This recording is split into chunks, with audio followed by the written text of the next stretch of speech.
Hi everybody, it's Charlie Veitch here. Because of the success of a very simple video where I just read out an argument, I want to do the same for the Palestinian conflict that's happening right now. And it's been going for 8 days now. There's a lot of killing, a lot of killings going on, a lot of very big Israeli ordnance falling in the heavily built up area. But the Guardian newspaper did a good thing, I think. They got Israel's Deputy Minister of Foreign Affairs, Danny Ayalon. So this guy works for the Israeli establishment that is currently bombing Gaza. Let me read out what he has to say. His article is titled, Hamas Leaves Israel No Choice. And here's what Danny Ayalon, the Deputy Foreign Minister of Israel, has to say. Hamas's charter includes the aspiration that the day of judgment will not come about until Muslims fight the Jews and kill the Jews. Whilst many concentrate on its death cult worship, its bloodthirsty killing of adversaries, or its contempt for women, Christian and homosexuals, it's this aspiration for genocide that at the root of Hamas's activities. This is the primary reason why Hamas, the governing regime in Gaza, will never recognize or accept a peace accord with Israel in any form. Since Israel left Gaza in 2005, thousands of rockets have rained down on Israeli cities and towns in deliberate contravention, not just of international law, but all humanity and morality. While some might suggest the so-called blockade is the cause of the attacks, it's actually a consequence. The restrictions were only implemented 2 years after Israel left Gaza, when it was clear that instead of building a Singapore of the Middle East, Hamas was interested in importing stockpiles of weapons from places like Iran. Instead of building a future for its people, Hamas built an open-air prison for the 1.5 million inhabitants who fell into its grasp. However, Gaza was never enough for an organization whose raison d'etre is the annihilation of Israel, and whose charter begins with the ominous warning that Israel will exist and will continue to exist until Islam will obliterate it, just as it has obliterated others before it. Every rocket from Gaza is a double war crime. First, the rockets are aimed at civilians. Second, they're fired from built-up civilian areas, often close to schools, mosques and hospitals. And about 10% of Hamas's rockets are fired from Gaza that don't reach Israel. They explode in Gaza. Mohammed Sadallah, a 4-year-old killed on Saturday, his body displayed in the press conference with Ismail Haniyeh, Hamas's leader, was, according to the Palestinian Center for Human Rights, most likely killed by an errant Hamas rocket. Hamas's leaders frequently declare that their people actively seek death. Fatih Hamad, a senior member of Hamas, stated in 2008 that for the Palestinian people, death became an industry at which women and children excel. Accordingly, we created a human shield of women, children and elderly. We seek death as you Israelis desire life. He then goes on. Hamas seeks conflagration and war. Death and destruction is seen as a win-win calculation, as any Israeli death is considered a glorious achievement, and every Palestinian death that of a holy martyr, providing badly needed propaganda locally and internationally. Seemingly there's not enough deaths for them, so Hamas's military wing, the Al-Qassam brigades, has been busy sending out pictures of massacres in Syria, claiming they were taken in Gaza. Israel has been left with little choice but to root out this nest of hate and destruction. No nation on earth would allow a third of its population to live in constant fear of incessant fire emanating from a neighbouring territory. Our government exercised restraint. We gave the international community time to act. However, there was a deafening silence, demonstrating to Israelis that we had to take action to protect our citizens. Those who refuse to condemn the attacks on Israeli citizens and have no right to condemn Israel's response to establish peace and quiet for its citizens. This is the basic obligation of any sovereign nation, and we will continue taking action necessary to achieve the same. In the face of this undeniable truth, the usual accusation is that Israel is responding with disproportionate force, or acting out collective punishment. I urge all those who make this accusation to consider that Israel has successfully targeted in excess of 1,300 weapon caches, rocket launchers and other elements of Hamas's terrorist infrastructure. Yet, despite this, the number of Palestinian casualties remains around 1 for every 13 airstrikes, the majority being killed being active members of Hamas and combatants.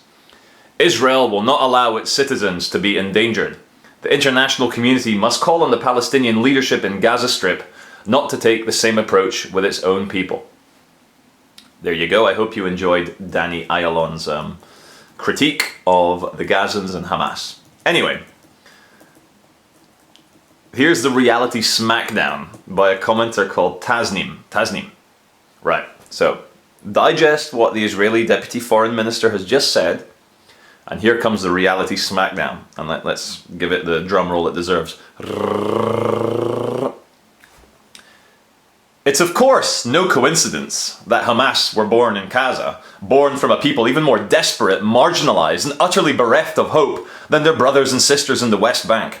Hamas are a product of your occupation, of your besiegement, and yes, of the wishes of the Gazan people. A people who have tried everything from negotiations to democracy to international diplomacy and still have no country of their own or permission to get home. It's all about Hamas, isn't it? If you ignore the fact it is, like Hamas only being in power for 6 years, and the last time Gaza wasn't occupied or under siege, Celtic were the champions of Europe and the Beatles had just released Sgt. Pepper.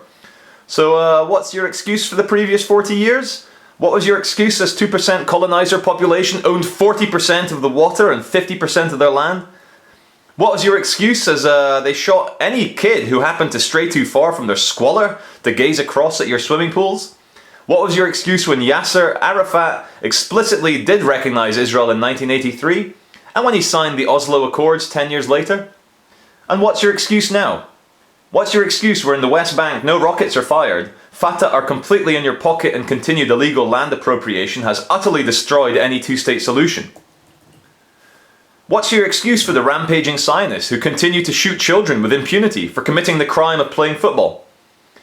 What's your excuse for the relentless demolition of people's homes and the destruction of their olive groves? What's your excuse for the humiliation for any Palestinian attempting to cross a checkpoint or even worse, get back into their own country? What's your excuse for stealing their water? What's your excuse for covering their land with excrement? What's your excuse for the incessant abuse and harassment of anyone in the West Bank who does not just happen to be Jewish? Of course, your comment about Hamas breaking international law barely even merits a response. You break international law merely by existing. Yours is the only nation on earth never to have declared its own borders, a sovereign nation that not only illegally occupies other people's country, but bears no resemblance even to the legal Israel of 1948.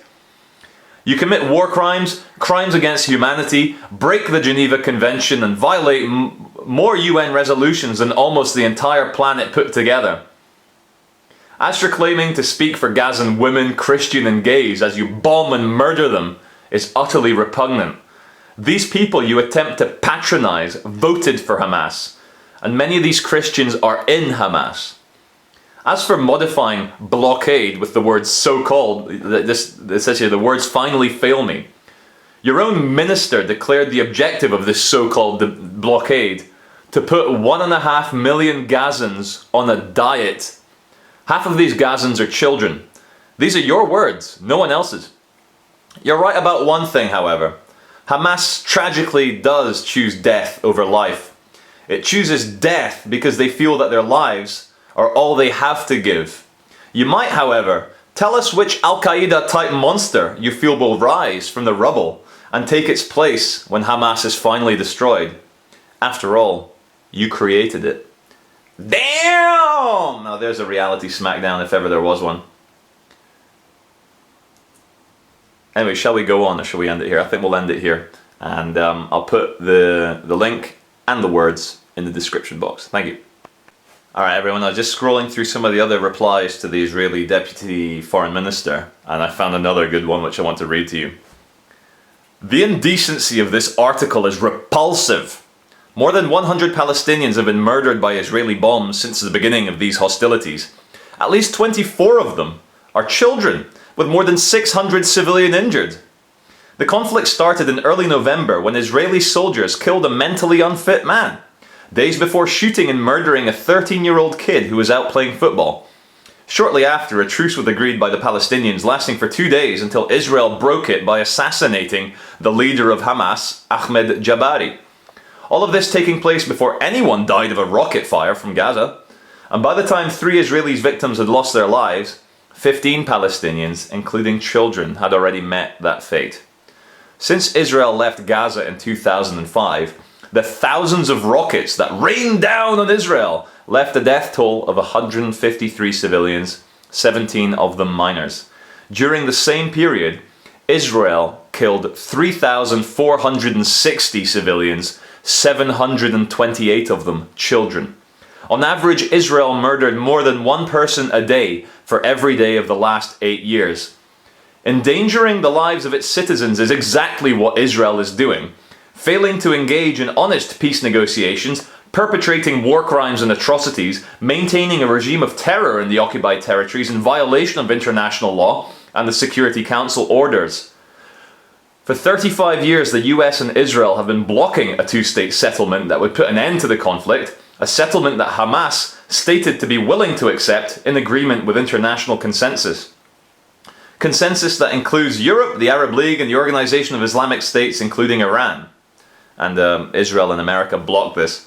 It takes an incomparable amount of dishonesty and moral degradation to justify murdering hundreds of people by the demolition of their houses, the destruction of their streets, and the burning of their bodies that results from Israeli bombings. If an international court does not judge Israel's execrable crimes, the perpetrators can rest assured that global public opinion and history will.